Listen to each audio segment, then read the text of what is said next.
10 பேருக்கு உணவளிக்கிற அந்த அந்த இது எப்படி, அந்த தகுதி எனக்கு எப்படி வந்துச்சு? அந்த தகுதியை அவனை கொண்டு வரணும். அதுதான் இங்கே சரியாக தெளிவாக புரிஞ்சுக்கிட்டா, சமத்துவம்ன்றது சமமாய் நடத்தப்படுவதல்ல, சம வாய்ப்பை பகிர்ந்து கொள்வது. சமூக நீதி பேசுகிறோம், திமுக ஆட்சி நடக்குது, 2026 வருஷம் வந்தாச்சு.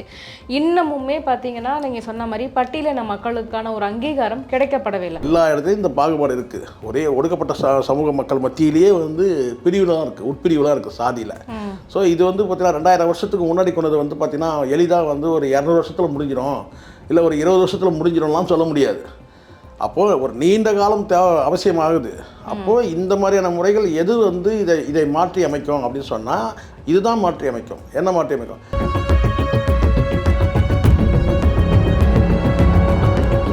நான் மேலே போயிட்டேன்னு சொல்லிட்டு மேலே போயிட்டு வெறும் டாட்டா கட்ட சைடில் தான் இருக்கிறத நான் பார்க்குறேன். பலரும் நான் பார்த்துருக்குறேன். ஒரு தலைவர் வர்றாருன்னா அந்த தலைவரை சுற்றி சூழ்ந்துக்கிறது. அப்படியே மேடையில் ஒரு திருமண நிகழ்ச்சிக்கு போகிறாரு, இல்லை வேறு ஏதோ ஒரு பொது நிகழ்ச்சிக்கு போகிறாருன்னா அப்படியே ஒரு கும்பலாக ஒரு 100 பேர் 150 பேர் அவர் அப்படியே சூழ்ந்துக்கிறதுன்னு இருக்கு இல்லையா? இதுவே ஏதோ பாதுகாப்பு கருதி சூழ்ந்துக்கிறதா நினைக்கிறாங்க. இதுவே பார்த்தீங்கன்னா ஒரு பாதுகாப்புக்கு ஒரு அச்சுறுத்தல் தான். இது போராளி தலைவரை கொண்டு நீங்கள் விஜயோட பேசுகிறோம், அந்த கேள்வியை நான் மறுக்கிறேன். முதல்ல தயவு செய்து எந்த சூழ்நிலையும் பார்த்தீங்கன்னா 2 தலைவரோடு தயவு செய்து விஜயை ஒப்பிடாதீங்க. ஒன்று திருமா, இன்னொன்று சீமான். இந்த 2 தலைவரோடும் தயவு செய்து 2 பேரும் போராளி தலைவர்கள். இந்த 2 பேரோடும் தயவு செய்து விஜயை ஒப்பிடாதீங்க ப்ளீஸ், மன்றாடி கேட்டுக்கிறேன் உங்கள்கிட்ட.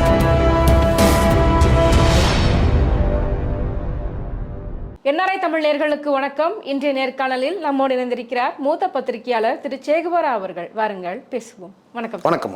திருமாவளவன் அவர்கள் நிறைய நேரம் சமூக நீதிக்காக நிறைய விஷயங்களை பேசுவார். அது இந்த முறை அவர் பேசின ஒரு விஷயம், சமூக நீதி சமத்துவத்துக்கான ஒரு கோட்பாடு அப்படின்ற மாதிரி ஒரு ஹைலைட் பண்ணி பேசியிருக்காரு. பௌத்த மதம் சம்பந்தமாகவும் அதில் குறிப்பிட்டிருக்காரு. அந்த கருத்தை பற்றி உங்கள் விஷயம் இல்லை, அது என்ன சொல்கிறாருன்னா, வெளிப்பார்வைக்கு அண்ணன் சொல்கிறது அண்ணன் திருமா சொல்வது சமூக நீதி குறித்து பல கருத்துக்கள் அவர் பேசியிருக்காரு. ஆழமான ஒரு பார்வை. இந்திய அரசியல் தலைவர்களை நான் பார்த்த வரையும் இந்த சமூக நீதி குறித்து பார்வை ஒரு ஆழமான பார்வைன்னா அது அண்ணன் திருமாவுக்கு உண்டு. அவர் சொல்லக்கூடியது என்னென்னா, இப்போ பரவலான கருத்து என்ன இருக்குன்னா, ஒரு சாதாரண மனிதர்கள், சாதாரண மக்கள்கிட்ட பொருளாதார அடிப்படையில் இடஒதுக்கீடு சரியாக இருக்கும். எல்லா இடத்துலையும் தானே மக்கள் ஏழையாக இருக்கிறாங்க. எல்லா சமூகத்துலேயும் எல்லா சாதியிலையும் தான், சாதினே பேசுவோம், சாதியிலேயே எல்லா சாதியிலும் தானே ஏழைகள் இருக்கிறாங்க, ஏற்றத்தாழ்வு இருக்க தானே செய்யுது பொருளாதார அடிப்படையில். அப்போ இந்த இடஒதுக்கீடு சாதி ரீதியாக இந்த இடஒதுக்கீடு எப்படி சரியாக இருக்கும்? அப்படியான ஒரு பார்வை இருக்குது. ஒரு என்ன சொன்ன ஒரு அருமையான ஒரு வார்த்தை ஒன்று இருக்குது. இந்த சமூக நீதி என்பதே இந்த சமத்துவம் என்பது சமூக நீதி தான் சமத்துவம். அப்போ சமத்துவம் என்பது சமமாக நடத்துறது கிடையாது, ஒருத்தர் சமப்படுத்துறது, சம வாய்ப்புகளை பகிர்ந்துக்கிறது. எனக்கு இருக்கிற வாய்ப்புகளை உங்களுக்கு கொடுக்கறது, உங்களுக்கு என்ன வாய்ப்பு இருக்குதோ அதை கொடுக்கறது. அதாவது ஒருத்தர் பார்த்தீங்கன்னா ஷேர் பண்ணி தான். அந்த சம வாய்ப்புன்றது வேறு, சமமாக ஈக்குவலாக நடத்துறது வேறு. நிறைய பேர் என்ன நினச்சிக்கிறாங்க, நான் கூப்பிட்டு சாப்பாடு போட்டேன் என் வீட்டில், அவன் என் பக்கத்தில் உட்கார வச்சு சாப்பிட வச்சேன். அது கிடையாது. அப்படி தான் நிறைய பேர் வச்சுக்கிறாங்க. சமூக நீதினு கேட்டிங்கன்னா சமத்துவ விழா. அந்த யாரெல்லாம் ஒடுக்கப்பட்ட மக்கள் இருந்தாங்கன்னா அவங்கள கூப்பிட்டு வச்சு சாப்பாடு போட்டோம்னா, சமமாக உட்காந்து சாப்பிட்டோம்னா அது சமூக நீதி. அதுதான் சமூக நீதினு நினைக்கிறாங்க. சரிங்களா? அதனால தான் சமமாக நடத்துறது கிடையாது. எனக்குள்ள வாய்ப்பு அவனுக்கும் கிடைக்கணும். எனக்கு சாப்பாடு போடுற வாய்ப்பு அவனுக்கு கிடைக்கிது, அவனுக்கு நான் சாப்பாடு போடுற வாய்ப்பு எனக்கு கிடைக்கிது இல்லையா? அந்த வாய்ப்பு அவனுக்கு கிடைக்கணும். இதுதான் தெளிவாக புரிஞ்சுக்கணும். சமமாக உட்கார வச்சு ஒரு சில பேர் சொல்லுவாங்க, அவர் வீட்டில் போய் இவர் சாப்பிட்டாரு. ஏன்னா அவரும் மனிதர் தான், இவரும் மனிதர் தானே. அவர் வீட்டை போய் சாப்பிட்டதே பெருமையாக சொல்லுவேன். என்னென்னு கேட்டிங்கன்னா, அவர் யார் தெரியுங்களா? பெரிய ஜமீனுங்க, பெரிய அந்த சாதி 18 பட்டி அவருக்கு காலுக்கு கீழங்க அப்படிலாம் சொல்லுவாங்க. அவர் பார்த்திங்கன்னா சாதாரண ஒரு விவசாயி வீடு, அதுவும் சொல்லுவாங்க இல்லையா, ஒடுக்கப்பட்ட ஒரு குடும்பத்தை பட்டியல் வகுப்பு. அப்படி தான் நான் என்னால் பார்த்தீங்கன்னா தாழ்த்தப்பட்ட சொல்ல முடியல. ஒடுக்கப்பட்ட பட்டியல் வகுப்பு மக்கள் வீட்டில் போய் அவர் சாப்பிட்டாருங்க. பார்த்தீங்களா? அப்போது அது கிடையாது, சமமாய் நடத்தப்படுறது கிடையாது. எனக்கு அவனுக்கு ஒரு 10 பேருக்கு உணவளிக்கிற அந்த இது எப்படி, அந்த தகுதி எனக்கு எப்படி வந்துச்சு? அந்த தகுதியை அவனை கொண்டு வரணும். அதுதான் இங்கே சரியாக தெளிவாக புரிஞ்சுக்கிட்டா, சமத்துவம்ன்றது சமமாய் நடத்தப்படுவதல்ல, சம வாய்ப்பை பகிர்ந்து கொள்வது அப்படின்றது தான் பொருள். ஸோ அதனால் அண்ணனுடைய பார்வை இது சரியான பார்வை. இன்னும் அந்த என்ன சொல்கிறேன் மக்கள்கிட்ட பல பேர்கிட்ட அந்த பார்வை இருக்குது. அதில் இன்னொரு பொருளாதார அடிப்படையில் இடஒதுக்கீடு கொடுக்கறது தான் சரியாக இருக்குன்றாங்கல்ல, அந்த நிலை இன்னும் எட்டவில்லைன்றது தான் பொருள். இல்லை, இன்னொரு விஷயம் என்ன அப்படின்னு பார்த்தீங்கன்னா, சமூக நீதி பேசுகிறோம், திமுக ஆட்சி நடக்குது, 2026 வருஷம் வந்தாச்சு. இன்னமுமே பார்த்தீங்கன்னா நீங்கள் சொன்ன மாதிரி பட்டியலின மக்களுக்கான ஒரு அங்கீகாரம் கிடைக்கப்படவே இல்லை. அவங்களுக்கான ஒரு சுடுகாடு கூட கிடையாது. ஊரை சுற்றி எடுத்துகிட்டு போகணும், ஆற்ற கடந்து எடுத்துக்கிட்டு போகணும், ஊருக்கு ஒதுக்குப்புறமாக அவங்களுக்கு கொடுத்துருப்பாங்க. இன்னமும் நிறைய இரட்டை கோலை முறையெல்லாம் இருக்குது. எல்லா இடத்துலையும் அது இருக்கதான் நான் செய்கிறேன். இதுதான் ஒரு முறை வந்து அண்ணன் திரும்ப வந்து ஒரு ஊடகத்தில் பேசும்போது அந்த லேயர், அந்த சாதி அடுக்குகள் இருக்குல்ல, அதை வந்து ரொம்ப துல்லியமாக சொன்னார். எல்லா இடத்துலையும் இந்த பாகுபாடு இருக்குது. ஒரே ஒடுக்கப்பட்ட சமூக மக்கள் மத்தியிலேயே வந்து பிரிவுலாம் இருக்குது, உட்பிரிவுலாம் இருக்குது சாதியில். ஸோ இது வந்து பார்த்திங்கன்னா 2000 வருஷத்துக்கு முன்னாடி கொண்டது வந்து பார்த்திங்கன்னா எளிதாக வந்து ஒரு 200 வருஷத்தில் முடிஞ்சிடும், இல்லை ஒரு 20 வருஷத்தில் முடிஞ்சிடும்லாம் சொல்ல முடியாது. அப்போது ஒரு நீண்ட காலம் அவசியமாகுது. அப்போது இந்த மாதிரியான முறைகள் எது வந்து இதை மாற்றி அமைக்கும் அப்படின்னு சொன்னால் இதுதான் மாற்றி அமைக்கும். என்ன மாற்றி அமைக்கும்?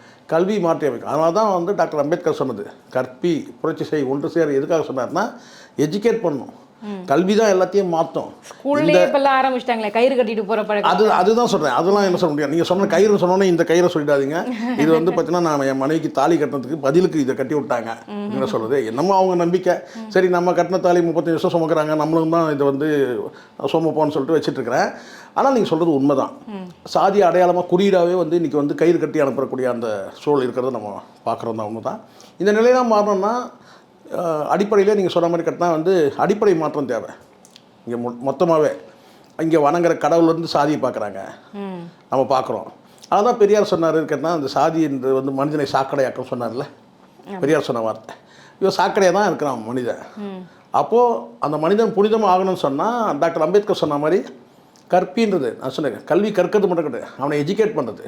இங்கே ஒரு வருத்தமான ஒரு பதிவு நான் என்ன சொல்கிறேன்னா, இந்த சமூக நீதி அடிப்படையில் முன்னேறிய மக்கள், நான் சொல்கிறது இந்த பட்டியல் வகுப்பு சார்ந்த மக்களே பொருளாதார அடிப்படையில் கொஞ்சம் முன்னேறிட்டாங்கன்னு வச்சுக்கோங்களேன்.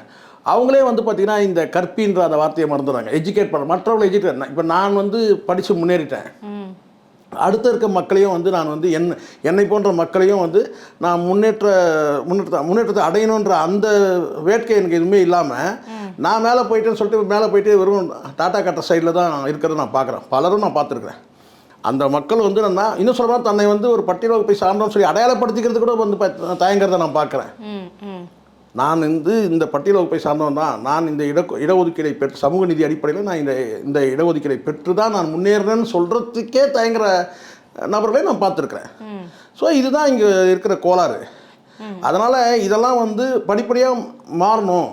நான் மட்டுமே வந்து ஒரு முன்னேறிட்டேன், அடுத்த நிலையில் இருக்கிறவங்க முன்னேற்றணுன்ற அந்த எண்ணம் வந்து பார்த்தீங்கன்னா பட்டியல் வகுப்பை சார்ந்தவர்களுக்கே இல்லாத ஒரு சூழல் இருக்க தான் செய்யுது. அது யாருமே மறுக்க மாட்டாங்க. நான் பல பேர் நான் பார்த்துருக்குறேன்.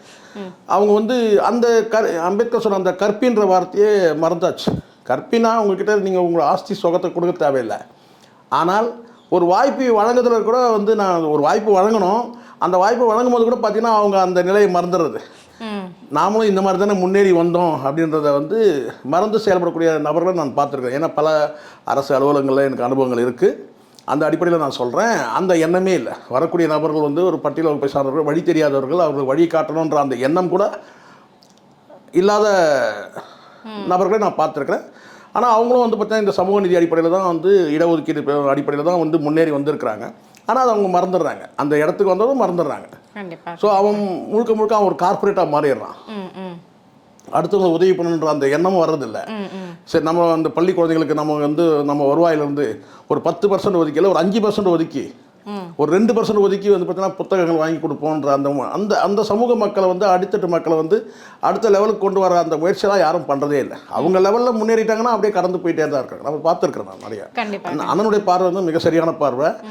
அவ்வளோ சீக்கிரம் வந்து இங்கே பொருளாதார அடிப்படையில் வந்து இடஒதுக்கீடுன்றது அதை சிந்திக்க முடியாத சூழல் தான் இருக்குது. காரணம் கேட்டால் நீங்கள் சொன்னது தான், இன்னும் வெவ்வேறு வடிவங்களில் வந்து சாதிய ஆதிக்கம் இருக்க தான் செய்யுது. கண்டிப்பாக. இல்லை, இன்னொரு விஷயம் பார்த்துக்கத்தேன், திருமாவளவன் ஐயா மேடையில் பார்த்தீங்க அப்படின்னா ஒரு மிகப்பெரிய ஒரு கலைபுரமே நடந்துருச்சு போல. மேடையில் நேற்று முந்தானத்து பார்த்தோம். மேடையில் நேற்று இதெல்லாம் நினைக்கிறேன். ஆமாம், மேடையில் ஏறினவரை வள்ளுக்கட்டாயமாக பிடிச்சி கீழே இறக்கியிருக்காங்க. என்ன சம்பவம் சார் அது? அது ஒரு எல்லா தலைவர்களுக்கும் இந்த சிக்கல் இருக்க தான் செய்யுது.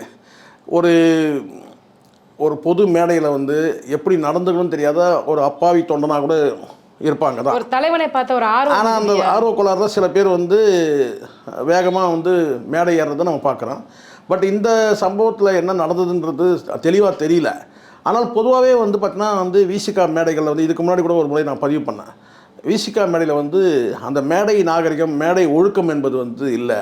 ஒரு தலைவர் வர்றாருன்னா அந்த தலைவரை வந்து சுற்றி சூழ்ந்துக்கிறது. அப்படியே மேடையில் வந்து ஒரு திருமண நிகழ்ச்சிக்கு போகிறாரு, இல்லை வேறு ஏதோ ஒரு பொது நிகழ்ச்சிக்கு போகிறாருன்னா அப்படியே ஒரு கும்பலாக ஒரு 100 பேர் 150 பேர் வந்து அவர் அப்படியே சூழ்ந்துக்கிறதுன்னு இருக்கு இல்லையா.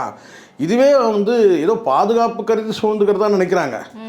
இதுவே வந்து பார்த்தீங்கன்னா ஒரு பாதுகாப்புக்கு ஒரு அச்சுறுத்தல் தான் இது. இங்கே ஏற்கனவே இங்கே தமிழ்நாட்டில் தலித் தலைவர்கள் ஒவ்வொருத்தராக இழந்துக்கிட்டே வரும் வெவ்வேறு வகையில். அப்படி இருக்கும்போது அண்ணன் திருமாவை பொறுத்த வரைக்கும் இன்றைக்கி வந்து ஒற்றை முகமாக தான் பார்க்கப்படுகிறார், மிகப்பெரிய தலைவராக. அதுக்காக மற்றவங்க யாரும் நான் சிறுமைப்படுத்தலை. தமிழ்நாட்டின் ஒரு மொத்த தலித் மக்களின் வந்து ஒடுக்கப்பட்ட மக்களின் மொத்த உருவமாக, இன்னும் அதையும் தாண்டி வந்து ஒடுக்கப்பட்ட மக்கள் எந்த சமூகத்தில் இருந்தாலும் சரி, அது பொருளாதார அடிப்படையில் ஒடுக்கப்பட்ட மக்களாக இருந்தால் கூட அவங்களுக்கு வந்து பார்வை வந்து அண்ணன் திருமா மீது ஒரு பார்வை இருக்குது. ஒரு என்ன சொன்ன ஒரு போராளின்ற அந்த அடையாளம் வந்து அண்ணனுக்கு இருக்குது. அப்படி இருக்கும்போது ஒரு ஈர்க்கப்படக்கூடிய வந்து தொண்டர்கள் இருப்பாங்க தான், நான் இல்லைன்னு சொல்லலை. அதுக்காக தலைவர்கிட்ட வந்து ஒரு தூரமாக விலகி இருக்கணும்னு நான் சொல்லலை. ஆனால் ஒரு பாதுகாப்புக்கே அச்சுறுத்துகிற மாதிரியான ஒரு நடவடிக்கை இருக்குல்ல. இதுக்கு முன்னாடி சில மேடைகளை நான் பார்த்துருக்குறேன். அவர் போகும்போது ஒரு 200 பேர் ஏறிடுவாங்க மேடையிலேயே 100 பேர் ஏறிடுவாங்க. மற்ற கட்சிகளில் இருக்க தலைவர்களுக்கு இந்த சிக்கல் இல்லை. இவர் வந்து அதுக்கு காரணம் வந்து அண்ணன் திருமாவே தான்.